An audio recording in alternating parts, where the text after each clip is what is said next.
इस नए एक्सप्लेनर में स्वागत है। आज हम एक बहुत ही गंभीर और दिलचस्प विषय पर बात करने वाले हैं। न्यूरोसाइंस ने अब ये साफ कर दिया है कि हमारी रोज़मर्रा की डिजिटल आदतें असल में हमारे दिमाग के उन हिस्सों को सिकोड़ रही हैं जो मोटिवेशन और फोकस के लिए जिम्मेदार होते हैं। मतलब, ये सिर्फ एक बुरी आदत नहीं है, बल्कि ये दिमाग को लिटरली फिजिकली बदल रही है। तो चलिए इसमें गहराई से उतरते हैं। क्या कभी ऐसा महसूस हुआ है कि सुबह आंख खुलते ही शरीर पूरी तरह से थका हुआ है, कोई मोटिवेशन ही नहीं है, जैसे बिस्तर से उठना भी कोई बहुत बड़ा पहाड़ तोड़ने जैसा काम लग रहा हो।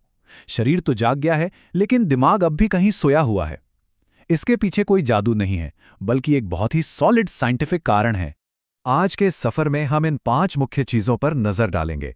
आधुनिक मोटिवेशन संकट, सुबह का स्क्रीन ट्रैप, ओवरथिंकिंग, डिहाइड्रेशन से होने वाला ब्रेन फॉग और अंत में मॉन्क मोड रीसेट। इन 5 संकेतों को पहचानकर हम एक ऐसा प्रोटोकॉल समझेंगे जिससे इस नष्ट हुए डोपामाइन सिस्टम को पूरी तरह से रीसेट किया जा सकता है। सबसे पहले बात करते हैं आधुनिक मोटिवेशन संकट की। ये जो हर वक्त एक अजीब सा ब्रेन फॉग और चीजों को टालने की आदत बनी रहती है ना, वो यहीं से शुरू होती है। सच तो यह है कि आजकल हर तरफ से जानकारी और सस्ते मनोरंजन की भरमार है, और ये लगातार मिलने वाला ओवर स्टिमुलेशन हमारे दिमाग में एक धुंधलापन पैदा कर देता है। विज्ञान बताता है कि सोशल मीडिया और डिजिटल डिवाइस से मिलने वाले लगातार डोपामाइन हिट्स दिमाग के स्ट्रक्चर को ही बदल रहे हैं। सोचिए, स्क्रीन की ये लत सचमुच उन न्यूरल पाथवेज को सिकोड़ रही है जो हमें कुछ भी करने की प्रेरणा देते हैं। जब बिना मेहनत के ही इतना सारा सस्ता डोपामाइन मिल जाए तो असल जिंदगी के मुश्किल काम करने की इच्छा ही खत्म हो जाती है, और यहीं से शुरू होता है वो बेसलाइन आलस। अब आते हैं हमारी दूसरी बड़ी समस्या पर, सुबह का स्क्रीन ट्रैप। ये नष्ट हो चुके डोपामाइन सिस्टम का सबसे पहला संकेत है, जो सुबह आंख खुलते ही शुरू हो जाता है। अब इस स्लाइड के बारे में जो बात वाकई दिलचस्प है, वो ये चौंकाने वाले आंकड़े हैं। 80% लोग, जी हां 80% लोग सुबह उठने के पहले 15 मिनट सिर्फ अपनी स्क्रीन को घूरने में बिता देते हैं। लगता तो ऐसा है कि बस खबरें पढ़ रहे हैं या कोई नोटिफिकेशन चेक कर रहे हैं, लेकिन असल में ये सस्ता डोपामाइन सुबह सुबह ही दिमाग को पूरी तरह हाईजैक कर लेता है। ये एक ऐसी आदत है जो पूरे दिन के मूड को इंटरनेट के हवाले कर देती है। और इसीलिए इस ट्रैप से बचने के लिए कुछ बेहद सख्त सीमाएं तय करना बहुत जरूरी है। रात को फोन को बिस्तर से दूर रखना और सुबह उठने के बाद पहले 1 से 2 घंटे तक इसका बिल्कुल भी इस्तेमाल ना करना एक बहुत ही शानदार शुरुआत है। इससे होता यह है कि दिन की शुरुआत इंटरनेट की खबरों से नहीं, बल्कि अपने खुद के स्पष्ट विचारों से होती है। इंटरनेट को कभी भी मूड तय करने की इजाजत नहीं मिलनी चाहिए, है ना? चलिए अब तीसरे हिस्से की तरफ बढ़ते हैं, ओवरथिंकिंग और बनावटी ऊर्जा। ये फोकस की कमी के बहुत बड़े कारण हैं, जहां इंसान 15 मिनट भी ध्यान नहीं लगा पाता। और ये उदाहरण इस बात को बहुत ही शानदार तरीके से समझाता है। कल्पना कीजिए कि हाथ में पानी का एक ग्लास है। अगर उसे 1 मिनट पकड़ा जाए तो कोई दिक्कत नहीं, लेकिन अगर उसी गिलास को पूरे दिन पकड़े रखा जाए तो हाथ सुन्न हो जाएगा और बहुत दर्द करने लगेगा।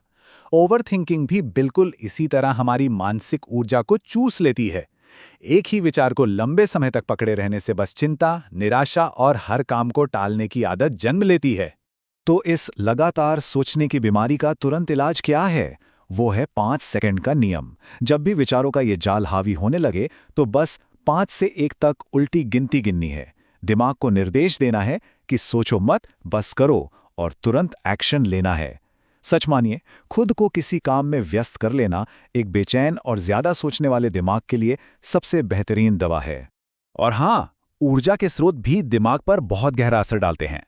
कॉफी या रिफाइंड चीनी से मिलने वाली जो बनावटी ऊर्जा होती है, वो बहुत तेजी से बढ़ती है और उतनी ही तेजी से क्रैश भी हो जाती है। समय के साथ ये चक्र इंसान को पूरी तरह थका देता है और मेमोरी को भी खराब करता है। इसके बजाय सुबह ताजे फल खाने से जो प्राकृतिक चीनी मिलती है, वो धीरे धीरे पचती है और पूरे दिन बिना किसी क्रैश के एकदम स्थिर ऊर्जा देती है। अब आते हैं चौथे संकेत पर, डिहाइड्रेशन और ब्रेन फॉग। ये बताता है कि आखिर क्यों 7-8 घंटे की अच्छी नींद के बाद भी उठने पर दिमाग एकदम फ्राई महसूस होता है। तो यहाँ सबसे अहम बात यह है कि हमारा दिमाग 70% पानी से बना है। जब हम रात भर सोते हैं तो शरीर एक गहरे डिहाइड्रेशन यानी पानी की कमी की स्थिति में चला जाता है। ये कमी सच में दिमाग के सेल्स को फिजिकली प्रभावित करती है, जिसकी वजह से भयंकर आलस आता है और वो कुख्यात सुबह का ब्रेन फॉग महसूस होता है। इसका समाधान आश्चर्यजनक रूप से आसान है। सुबह उठते ही सबसे पहला काम होना चाहिए एक बड़ा ग्लास पानी पीना। ये तुरंत शरीर के मेटाबॉलिज्म को किकस्टार्ट कर देता है। और इसके तुरंत बाद 5 से 10 मिनट के लिए बाहर जाकर सीधी धूप लेना बहुत जरूरी है। ये प्राकृतिक रोशनी दिमाग में सेरोटोनिन रिलीज करती है, जो तुरंत नींद को उड़ा देता है, मूड को बेहतर करता है और एक बहुत ही शानदार प्रोडक्टिव दिन की नींव रखता है। और अब हम पहुंच गए हैं अपने आखिरी और सबसे महत्वपूर्ण हिस्से पर, मॉन्क मोड रीसेट। यही इन सारी बुरी आदतों का अंतिम समाधान है। ये 5वां संकेत है एक ऐसी जिंदगी जीना जिसमें कोई स्पष्ट फोकस या अनुशासन ही न हो। जब कोई उद्देश्य नहीं होता तो जीवन डिजाइन के बजाय डिफॉल्ट मोड पर चलने लगता है। इसका सीधा सा मतलब है कि बुरी आदतें और वो सस्ता डोपामाइन हर दिन के फैसले ले रहे हैं। ये एक बहुत बड़ा अलार्म है कि अब चीज़ों को बदलने का समय आ गया है। तो चलिए आगे बढ़ते हैं और देखते हैं कि ये समाधान कैसे काम करता है। इस डिफ़ॉल्ट जीवन से बाहर निकलने का रास्ता है मॉन्क मोड प्रोटोकॉल। ये 21 दिन या कम से कम 48 घंटे का एक बेहद सख्त डोपामाइन डिटॉक्स है। इसमें डिजिटल डिस्ट्रैक्शन को पूरी तरह से काटना, बिना सोचे समझे फ़ोन स्क्रॉल करना बंद करना और उसकी जगह ध्यान, स्वस्थ आहार और कसरत को अपनी रूटीन में शामिल करना होता है। ये एक ऐसा तरीका है जो किसी भी इंसान को उसके सबसे फोकस्ड और बेहतरीन रूप में बदल सकता है। इस पूरे एक्सप्लेनर का निचोड़ बस इसी एक बात में छिपा है। अगर सच में एक नष्ट हुए डोपामाइन सिस्टम को ठीक करना है तो इस ओवर स्टिम्युलेशन और सस्ते डोपामीन को पूरी तरह से खत्म करना ही होगा, और इसकी जगह लानी होगी एक अच्छी और सख्त दिनचर्या। दिमाग को फिर से सही रास्ते पर लाने के लिए अनुशासन से बढ़कर और कोई दवा नहीं है। तो अंत में बस एक ही सवाल रह जाता है, क्या ये जीवन बस यूं ही डिफ़ॉल्ट पर चलने दिया जाएगा या फिर इसे एक सोचे समझे अनुशासित डिज़ाइन के तहत ढाला जाएगा? अपनी ऊर्जा और मोटिवेशन को वापस पाना पूरी तरह से संभव है, बस ये फैसला रोज़ सुबह आंख खुलते ही लेना होता है।